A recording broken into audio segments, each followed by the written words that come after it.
Hey folks, Tracy here, continuing where I left off, showing some training clips. In my last video, I discussed a theme of developing core strength. And in this week, I'm kind of continuing with that, but also wanting to talk about two different things. They kind of relate. One is just mind mastery, and another is that when we're willing to embrace challenges in difficult times, then we can really gain a lot. And yet our human organism is kind of designed to run like the plague from very difficult, challenging times, situations, or circumstances. But when we embrace them, that's when we have breakthroughs sometimes.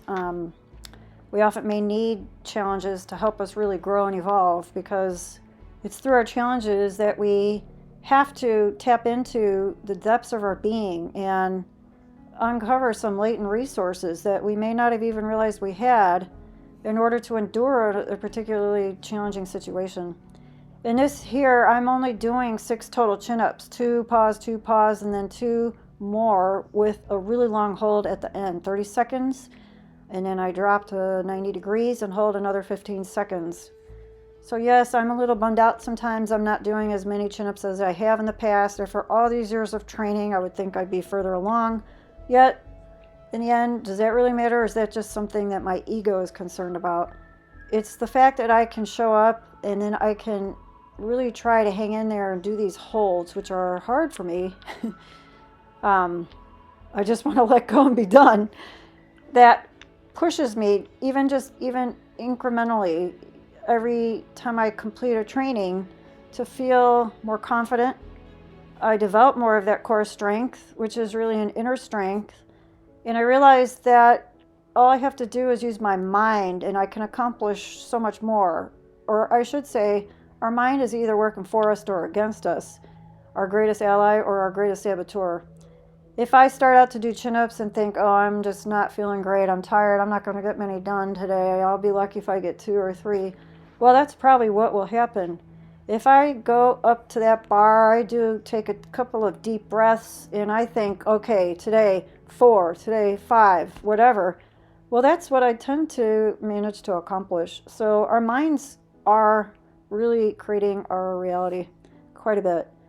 And as I said, showing up and using exercise or anything else that we do as an opportunity to remind ourselves to tune within, to unplug from all the voices and static and noise of the external world, and focus on what we're doing in the present moment. Not allow our mind to be racing into the future and thinking about everything we got to get done, but just exercise. If you're doing yoga, do yoga. Be present. Tune into what's really happening in your physical body while you're doing it. And it creates a greater mind-body connection anyway. It helps you stay grounded and focused, because when we're out of our minds, or I should say when we're constantly in our mind, chattering away, listening to all those thoughts, we lose our grounding and it takes us off center. So the more you learn mind mastery, the greater your confidence will be, the more grounded you'll remain no matter what happens in your life, whether personal challenges or the crazy challenges of the external world that everybody's sort of feeling at some level or another right now. So I really have found through all of my own challenges, overcoming old issues, trying to be my best in every way possible, to cultivate freedom, to be more free physically, mentally, emotionally, spiritually, I have really come to see how it is such a mental game. The more we can clear away the doubts, the more we can stay focused and cultivate a positive mindset and realize that our mind, imagination, willpower are all tremendous resources we have at our disposal to create the reality we want. The more we realize we can apply that to the world at large and start imagining the peace we would like to see in the world, be the peace we'd like to see in the world, tame that chatter mind, hang in there for the tough challenges, and in fact, welcome and thank every challenge you ever had, because it probably helped you grow and become who you now are. I know for sure that's true for me. So anyway, I just wanted to share that message. If you like this style of videos, do let me know. I did change the name, you may have noticed, back to what I used to have, Vegan Great Life. When we went low carb, I really feel like our world went a bit dark, and I gave up a lot of who I was. I gave up, trashed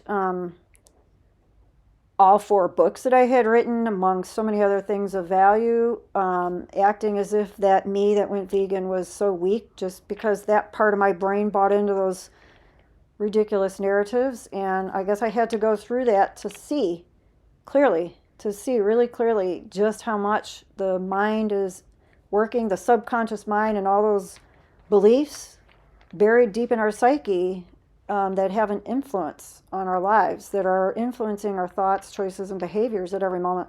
And I will discuss more about that in future videos.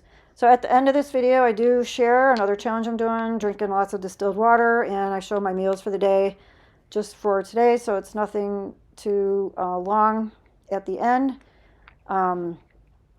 But I guess that's it for now. I hope you enjoyed this video, and again, do like and comment below if you like this style video. I have more to come, and I will probably be publishing some of my older training videos, some of which were filmed while we were low carb, but you know, just to show as comparison and hopefully for educational purposes.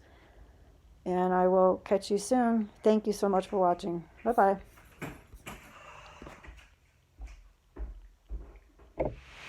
Okay, before training, I had 3 pints, 3 of these. This is a pint, 16 ounces of distilled water, because I'm just doing a distilled water challenge, or not challenge, a cleanse with a friend, sort of. She started it before me, and I thought I would do it with her. So you drink about a gallon, 7 pints a day. Nothing else changes, but it's distilled water. I don't know if there's any magic to it being distilled, or if it's just getting the quantity of water in, which I used to drink a lot more water, then I scaled back, and so I thought, well, let's give it a try. Being a Vata constitution, I tend towards a lot of dryness, so and I'm having some Raynaud's issue where the fingers, this winter I did, it's better now, my fingers will turn just completely white, poor circulation. So I thought, all right, we'll see if there's anything to this. Anyway, I'm on like day 5 or 6. So the 3rd pint that I try to get my first 3 pints in before I even eat breakfast. The 3rd one, because it's training day, I did mix, we're out of our bulk, but I did mix a packet of Nature's Sunshine Power Beets, and they're really good, with it, and some goji berry powder. Then I had a coffee drink. It's a mix of decaf, regular, and Ticino, and I don't drink coffee every day anymore. On training days I don't mind, because we get our heart rate up, and so it's less likely to interfere with sleep, because there really is a long half-life with the caffeine. And anyway, when I do have coffee here, it's always half decaf. So all I did was add my creamer, which is some oats. I only used a half scoop of this Power Meal vanilla. I really like it, but it's not the best at stirring into hot drinks. But anyway, just a half scoop kind of thickens up the coffee drink, makes it nice and sweet. There's all kinds of really great stuff in here.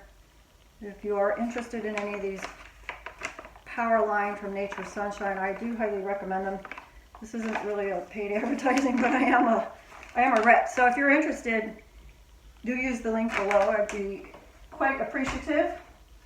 And now I'm about to have a banana before I shower. We have some protein oats cooking, and we actually mix part protein oats by Bob's Red Mill, higher protein oats, with rolled oats, and then we also cook it with some TVP,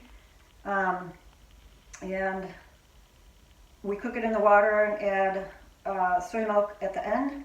So we get our protein, and I'm just enjoying having that in the morning. We're going to have that with some strawberries. I'll show you when I'm done. Now it's, I'm We'll let our breath still. So now it's time to shower, and I'll show you the rest of the meal when we're ready to eat. Okay, here's the oats. There's about 15 grams of walnut and a tablespoon of hemp seeds going on top. Oh, not quite a whole cup of strawberries from frozen thawed, and I do actually heat them up a little. I just want to make sure I give enough to Dawn too, so I don't think there's 2 full cups in there. Anyway, going with the roughly a cup, close to a cup, maybe 3/4. And the best part, brown sugar. Oops, almost missed. I'll have to stir it all up. I'm holding this in my hand, so this is wholesome, organic, fair trade, dark brown sugar. Yes, who doesn't love brown sugar on oatmeal? All right, that's my oatmeal breakfast.